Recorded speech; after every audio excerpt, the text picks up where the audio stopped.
समाज की राखना दया दृष्टि से शान। बाबा तेरे नाम का और जलने लगा मसाल।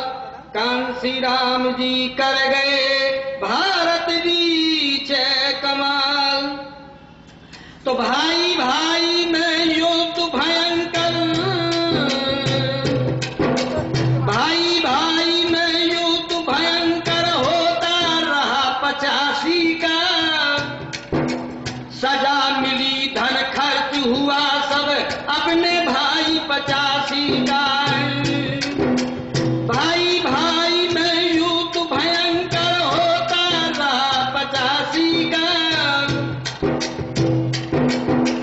भाई भाई में युद्ध भयंकर होता रहा 85 का। सजा मिली धन खर्च हुआ सब हमरे भाई 85 का। जो है भाई 85 हमरे उनको आज बताऊं मैं। बेधे हुए हैं जात भेद में उनको आज सुनाऊं मैं। इस बहुजन की दफा भई जो उनको आज जगाऊं मैं। अरकाछी माली यहर गरारी तेली तंबोली पहचानो। लोधी कुर्मी कुम्हार केवट चमार कोरी तुम जानो। नाई बारी लोहार बड़ही अजब काम जन में तानो। भीमर कहर भाट अर भुरजी खंगार खतिया बतलानो। कायथ कश्यप कलार पटुआ कठन काम है फांसी का। सजा मिली धन खर्च हुआ सब हमरे भाई 85 का। दर्जी दट बंजारा बेहना कूंदर चिकुआ हलवाई। कोल के राज भील कुछ बांधी जे हम सब भाई भाई। मोची रजक तुरक कहते रत जातो कसगर मुर्राई। चार बरन एकई की माया जाति अनेकल बदलाई। लेकिन लोलुपता में फंसे रहे तुम। अरे लोलुपता में फंसे रहे तुम। मानदास ना दासी का बहुजन कोट। मानदास ना दासी का। अरे भाई भाई में युद्ध भयंकर होता रहा 85 का। सजा मिली धन खर्च हुआ सब अपने भाई 85 का। हम तुम बने रहे आलस में। ऐसा ड्रामा ऐसा लीला दिखाया है कि सारे के सारे इस बहुजन समाज को और इस दलित समाज को, पिछड़े वर्ग को, मूल्यवासियों को उन्होंने इतना भटका दिया जैसे लक्ष्मी की सवारी कहा कि उल्लू। उल्लू सवारी होती है और जय तो उन्होंने पूरे देश का उल्लू बना लो और बाद लक्ष्मी का संग्रह उनके घर में होने लगा। तो कवि ने लिखा, अरे हम तुम बने रहे आलस में और दुश्मन ने घेरा डारो। छीन लिया धन जबराना से पकड़ पकड़ पासन मारो। माँ बहनों की इज्जत लूटी, माँ बहनों की इज्जत लूटी। दिखा दिखा कर जी जारो। 100 में 15 मौज उड़ावे भाई 85 तनगारो। 100 में 15 मौज उड़ावे भाई 85 तनगारो। दयाराम अब बहुत दिनन में पता चला बदमाश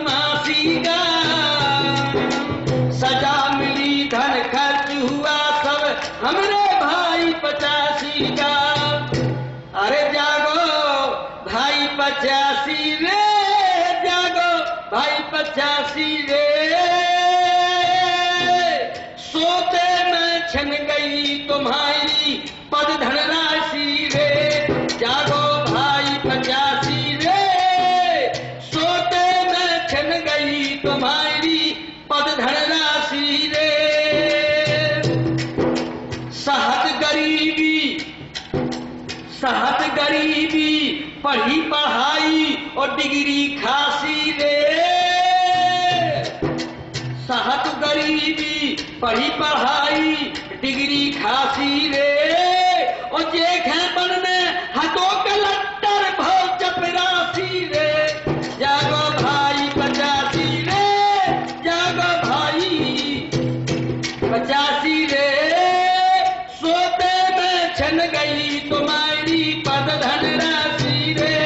लेकिन मतलब क्या है, हमें जैसे हम आप विरोध तो करते हैं कि ब्राह्मण समाज ने हमारे सारे देश के समाज को मूल निवासी को बर्बाद कर दिया, लेकिन उनके बगैर तुम्हारा सत्ता कुछ नहीं है। जो भी करते हो उनसे बगैर पूछे कुछ। यार तुम डिग्री किए फिर रहे हो, बड़े बड़े साहब लोग कहलाते हो, अच्छी अच्छी नौकरी करते हो, वो 5 पास नहीं जिसको वजह तुम मेरा ब्याह तोड़ दे। शर्मिया की तरह है।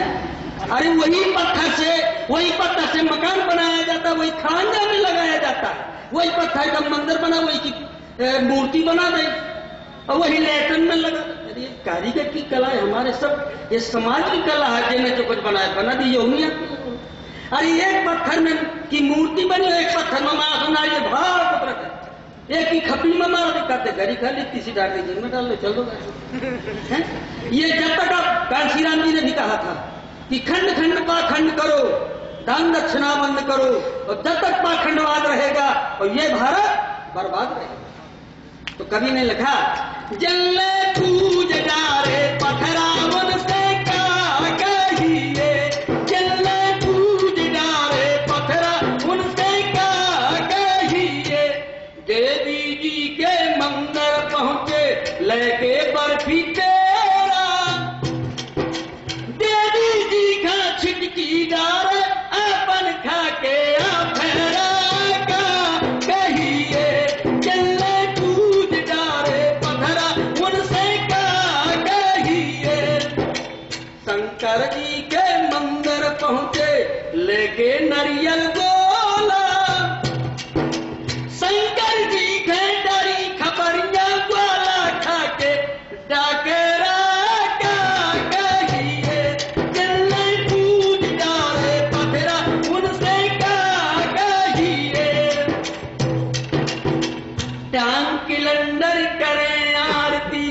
पत्थरा की मूर्ति रख ली।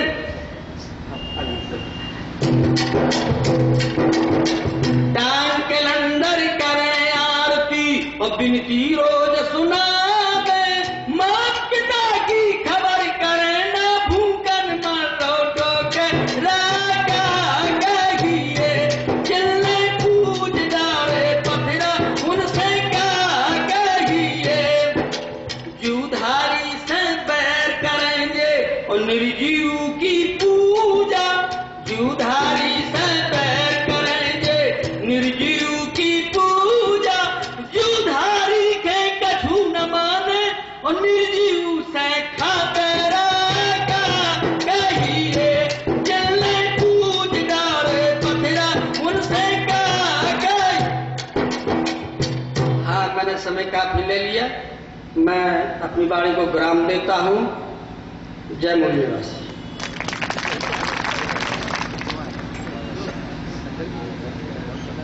धन्यवाद। इसी कड़ी में मंच पर उपस्थित जो वक्ता हमारे रह गए हैं, मैं उनसे क्षमा याची हूं कि समय नहीं दे पा रहा हूं और हमें राष्ट्रीय अध्यक्ष महोदय को सुनना है। आप लोग दूर दराज से आए हुए हैं, आपको समय सुनने के लिए रहिए।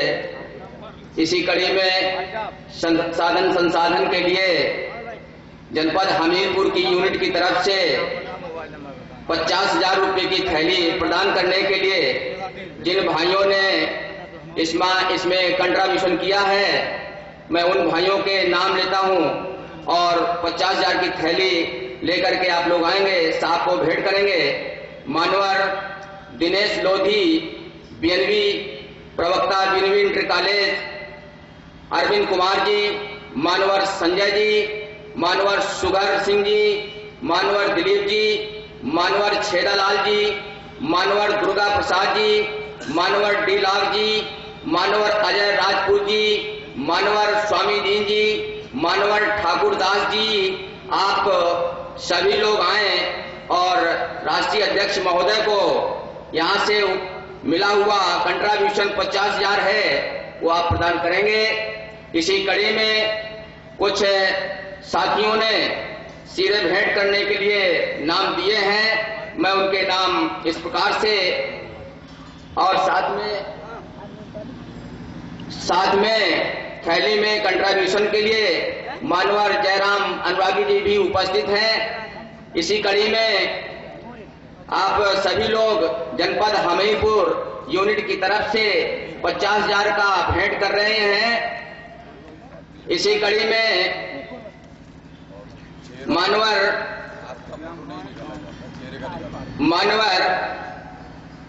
कामता प्रसाद प्रधान कुशमरा से आप सीधे 1,000 रुपये साहब को भेंट कर रहे हैं। मानवर कामता प्रसाद जी आए। मानवर एडवोकेट रघुवीर वर्मा जिला अध्यक्ष भारत मोर्चा, वो अलग से 500 रुपये भेंट कर रहे हैं। मानवर रघुवीर वर्मा जी आगे, मानवर एडवोकेट बलराम संखवार जी ने भी 1 रुपये में आजादी के आंदोलन के लिए भेंट करेंगे। मानवर हरिराम कुशवाहा आप 100 रुपये भेंट करने वाले हैं, आप भेंट करेंगे। मानवर संतराम बीएनवी इंटर कॉलेज से, आप बीएनवी इंटर कॉलेज प्रवक्ता हैं, आप 1,000 रुपये भेंट करने जा रहे हैं। मैं पुनः फिर से मानवर कामता प्रसाद प्रधान कुशमरा 1,000 रुपये भेंट कर रहे हैं।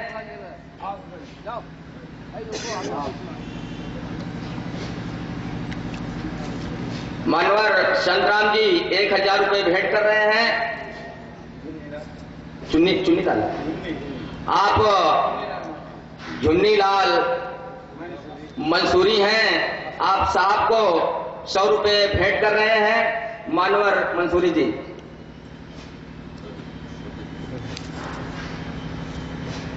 अभी आपके सामने मानवर राष्ट्रीय अध्यक्ष महोदय को आमंत्रित किया जा रहा है, आप आए, अपनी बात रखें। माननीय अध्यक्ष महोदय जी।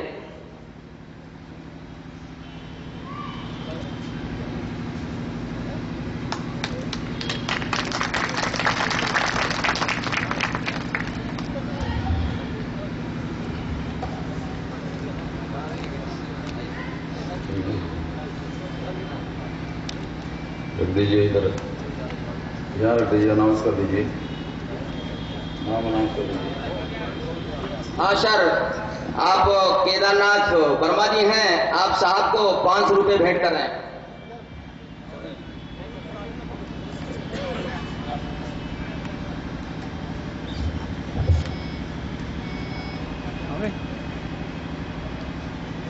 साथियों,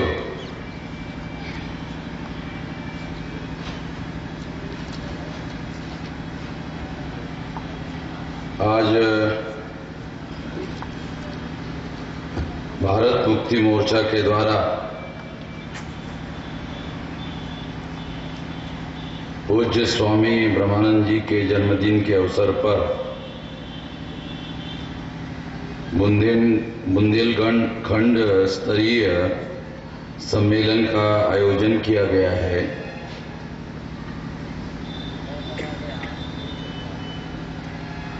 इस सम्मेलन में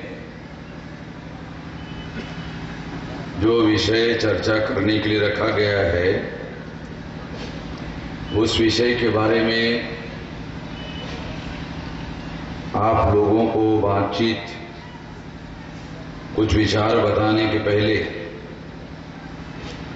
संक्षिप्त में स्वामी ब्रह्मानंद जी के जन्मदिन के अवसर पर कुछ बातें मैं आप लोगों के सामने रखना चाहूँ।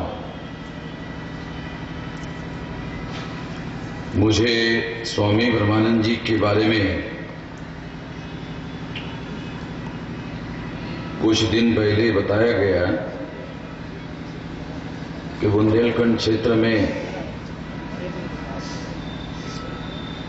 स्वामी जी का बड़ा कार्य है और उनके जन्मदिन के मौके पर हर साल कार्यक्रम होते रहते हैं। और कार्यक्रम में देश से अलग अलग कोने से लोग इस मौके पर आते रहते हैं। भारत मुक्ति मोर्चा और वामसेक के लोगों ने ये आग्रह किया कि इस तरह के मौके पर आपको भी यहाँ आना चाहिए। मैंने यहाँ के साथियों को आग्रह स्वीकार करते हुए स्वामी ब्रह्मानंद जी के जन्मदिन के अवसर पर आज इस कार्यक्रम के लिए आना हुआ। साथियों, यहाँ आने के बाद में मॉर्निंग में हम स्वामी ब्रह्मानंद जी के जो स्मारक है, जो शिक्षा सेंटर है, उनके क्षेत्र में हम लोग गए और मॉर्निंग में श्रद्धांजलि अर्पित की और उनका शिक्षा के क्षेत्र में इतने पिछड़े हुए इलाके में किया हुआ कार्य देखा तो उससे पता चलता है कि इतने पिछड़े क्षेत्र में उनके द्वारा शिक्षा के क्षेत्र में जो कार्य किया गया वो महत्वपूर्ण है, बहुत ज्यादा महत्वपूर्ण है। दूसरी बात मुझे जानकारी मिली कि वो लगभग शायद 2 सत्र तक लोकसभा के सदस्य भी रहे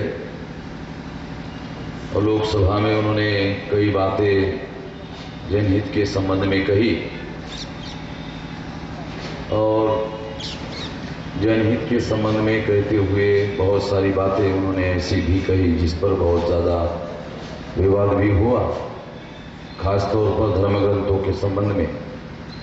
ऐसी कुछ जानकारी मुझे यहाँ आने के बाद यहाँ के साथियों के द्वारा उपलब्ध हुई। इसके बारे में विस्तार से अध्ययन और अभ्यास करने की जरूरत है। मैं इस मौके पर यही कहना चाहूँगा कि स्वामी ब्रह्मानंद जी का जो भी लिटरेचर, जो भी वक्तव्य, जो भी वाणी उपलब्ध है, उसका क्षेत्र के लोगों के द्वारा अध्ययन किया जाना चाहिए। और मैं वहाँ जब गया था तो कुछ बातें लिखी हुई मैंने पढ़ी तो मुझे काफी आश्चर्य हुआ। कुछ बातें पढ़कर मुझे बड़ी हैरानी हुई कि इतनी महत्वपूर्ण बातें जो उन्होंने कही वो वहाँ पढ़ने को मिली, जिसमें 1-2 बातें आप लोगों को थोड़ा बताना चाहूँगा। पहली बात तो उन्होंने कहा कि मेरा कोई गुरु नहीं है और मैं किसी का भक्त नहीं। मैं उधर जाके पढ़ा तो मुझे आश्चर्य हुआ कि मेरा कोई गुरु नहीं है और मैं किसी का भक्त नहीं हूँ। दूसरी बात उन्होंने कही कि मैंने किसी को अपना भक्त नहीं बनाया। लोग अपने को कहते हो ये बात अलग है, मगर मैंने किसी को भक्त नहीं बनाया। तीसरी बात उन्होंने कही कि जो भी संपत्ति है वो मेरी नहीं है, समाज की है और मैं संपत्ति का मालिक नहीं हूँ, समाज ही इस संपत्ति का मालिक है। मुझे लगता है कि जो संपत्ति सार्वजनिक हित के लिए उपयोग में लाने की बातें हैं, क्योंकि दुनिया में संपत्ति को लेकर झगड़े बहुत ज्यादा होते हैं। कोर्ट कचहरी में जो सबसे ज्यादा झगड़े होते हैं वो ज्यादातर संपत्ति को लेकर होते हैं। तो इस बात को अगर हम ध्यान में रखें तो पता चलता है कि सार्वजनिक अपनी संपत्ति को उन्होंने सार्वजनिक कर दिया और सार्वजनिक हित के लिए उन्होंने संपत्ति का उपयोग और प्रयोग किया, तो बहुत बड़ा शिक्षा संस्थान खड़ा हुआ जिसका फायदा क्षेत्र के सभी लोगों के द्वारा उठाया जा रहा है। एक बड़ा कार्य है। स्वामी ब्रह्मानंद जी का जो जीवन है एक संत का जीवन था, ऐसा उनके जीवन संघर्ष से पता चलता है। शायद यही बात ध्यान में रखते हुए यहाँ के साथियों ने आज के मौके पर एक विषय चर्चा करने के लिए रखा। वो विषय है संतों का आंदोलन भक्ति आंदोलन नहीं था, बल्कि मुक्ति का आंदोलन था और गैर बराबरी की व्यवस्था के विरोध में विद्रोही आंदोलन था। ये भक्ति का आंदोलन नहीं था। शायद इसी बात को ध्यान में रखते हुए स्वामी ब्रह्मानंद जी के संत जीवन को ध्यान में रखते हुए उन्होंने यहाँ के साथियों ने ये विषय चर्चा करने के लिए रखा। इस विषय पर सारे देश भर में हम लोग चर्चा करते रहे। आज आपके हमीरपुर जिले में राठ में इस विषय पर फिर से एक बार चर्चा करने का यहाँ के साथियों के द्वारा अवसर उपलब्ध हुआ। इसके लिए यहाँ के साथियों का सबसे पहले मैं धन्यवाद ज्ञापन करता हूँ। और ये जो विषय है, इस विषय वस्तु के बारे में कुछ बातें मैं आप लोगों के सामने रखना चाहता हूँ। साथियों,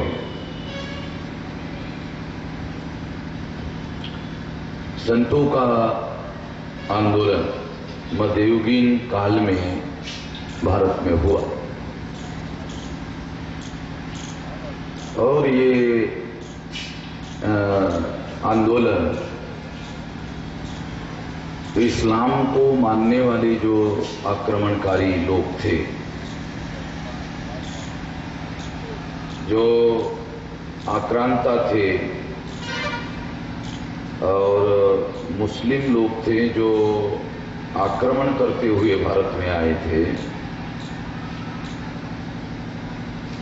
इसके बारे में भी हम लोगों को थोड़ा सा ध्यान से समझने की जरूरत है कि भारत में 90% से ज्यादा जो मुसलमान है वो SC ST OBC से धर्म परिवर्तित लोग हैं, भारत के मूल निवासी।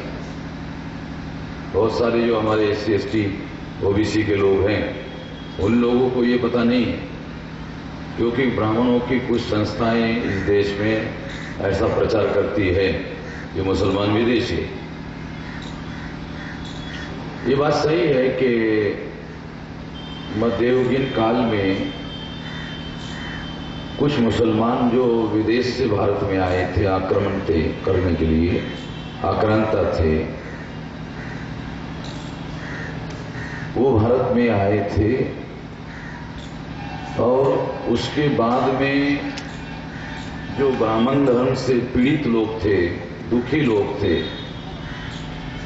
जैसे ये SC और ST है, ये तो आउटकास्ट लोग हैं, इसको अंग्रेजी में आउटकास्ट कहते हैं। आउटकास्ट का मतलब होता है ब्राह्मण, क्षत्रिय, वैश्य और शूद्र, ये जो वर्ण व्यवस्था है, इसके बाहर के लोग, इसके अंदर के लोग नहीं, बाहर के लोग। और ये जो SC ST को छोड़कर जो वर्ण व्यवस्था में शूद्र है, तो ब्राह्मण धर्म का अगर साहित्य पढ़ लो तो आपको पता चलेगा कि जो शूद्र है वही वर्तमान समय में पिछड़ा वर्ग है। यदि आप सही तरीके से ब्राह्मणों का लिटरेचर पढ़ो, रामचरितमानस में भी इसके बहुत सारे दस्तावेजी सबूत है और बहुत सारे पुराणों में, स्मृतियों में इसके सारे एविडेंसेस है। अगर इसको आप पढ़ लो तो आपको पता चलेगा कि वर्ण व्यवस्था में जो शूद्र है वही वर्तमान समय में पिछड़ा वर्ग है। बहुत सारे लोगों को ये जानकारी नहीं है। और जो आजकल पढ़ाई की जाती है, पढ़वाई जाती है, तो वो जो पढ़ाई है, ब्राह्मणों के लिखे हुए ग्रंथ हम लोग पढ़ते हैं, डिग्रियां लेते हैं। क्योंकि ये बात भी आप लोगों को जानकारी नहीं होगी कि सिलेबस का एक कानून है। सिलेबस अपने आप नहीं बनता है, सिलेबस का कानून है। सिलेबस के कानून में ये व्यवस्था है कि यूनिवर्सिटी में या जो भी शिक्षा में किताबें पढ़ाई जाती है,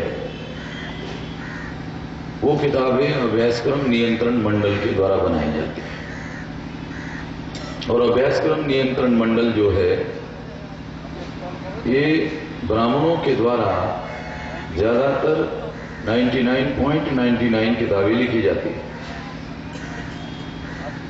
तो ब्राह्मणों के द्वारा जो लिखी हुई किताबें हैं वो हम पढ़ते हैं।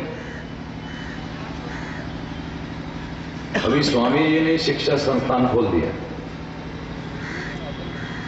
उदाहरण के लिए आपको बताता हूं, बात समझ में आएगी। यहां कुछ लेक्चरर लोग भी हैं, टीचर भी हैं।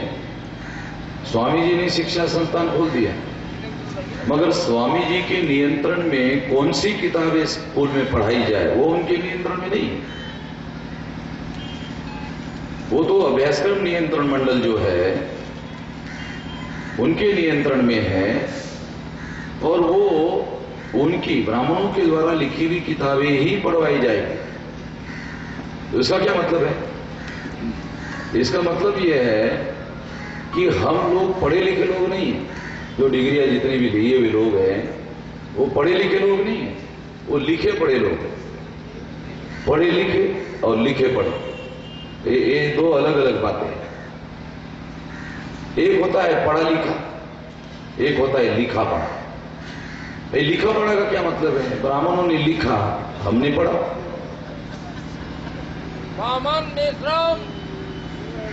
जिंदाबाद करने की इतनी जरूरत नहीं है जितनी दिमाग के अंदर घुसाने की जरूरत है। दिमाग में जो मैं बता रहा हूं थोड़ा सा घुसा दीजिए तो ज्यादा फायदा होगा।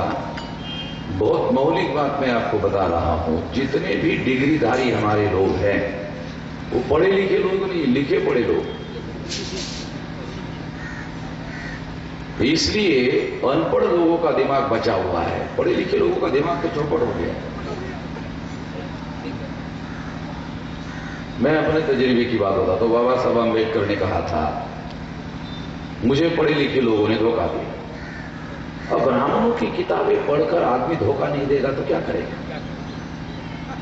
धोखेबाज पैदा होगा, धोखेबाजी करेगा। दूसरी बात, काशीराम जी कहा करते थे कि जो पढ़े लिखे लोग हैं ये एंटी सोशल एलिमेंट है। आप जानते हो एंटी सोशल एलिमेंट किसको बोलते हैं? गुंडे, मवाली, बदमाश, चोरी चकाटी करने वाले लोगों को अंग्रेजी में एंटी सोशल एलिमेंट कहते हैं।